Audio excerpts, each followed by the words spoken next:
Well, the damage is incredible. Just take a look at this damage from all the wind we saw along Lake Michigan's coast, including here at Waco Beach. Erosion along the coast caused sand rifts nearly 6 feet high. But that's not the only place that saw damage. WSBT 22 Suzanne Spencer spent the day in New Buffalo, where erosion has condemned a home, and the storm over the past few days has only made it worse. This home has seen a complete 180 since last year when a storm ripped off the front porch, throwing the porch all the way down to the water.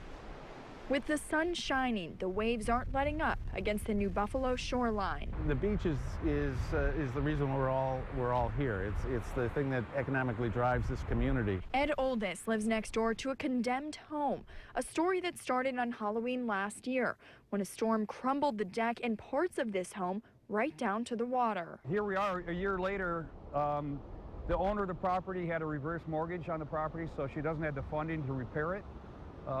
We've heard that it's between $250,000 and $300,000 to replace the rocks there to protect the shoreline. That shoreline, a pretty penny, but the city hasn't always had this problem. About 40 years ago, this looked much different. The water wasn't hitting the rocks right near this water pump station. There was about 200 feet of beach, but now the water hitting the rocks is causing some of that erosion.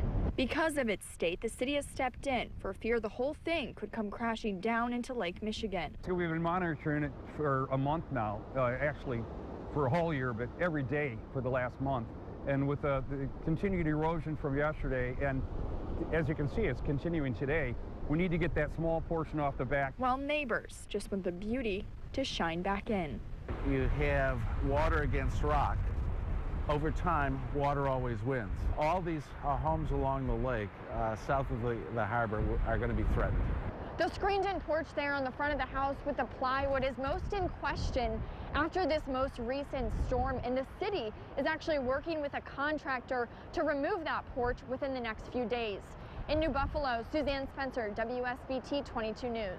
And meteorologist Matt Rutkin here now. These pictures, Look just at that. incredible. Look at that. I mean, assume that's a 6-foot man. You're talking 6-8 feet there that dips down. So Mother that's Nature, serious erosion, and unfortunately, I mean, look at that. Isn't that incredible? That's gonna be a serious cleanup effort over the next few weeks, and a lot of it's gonna have to wait till next spring, unfortunately. And really only over a day or two period of time that happened. Incredible. And you know we're gonna see big winds and waves throughout much of the winter. Luckily, we're gonna quiet down for the weekend.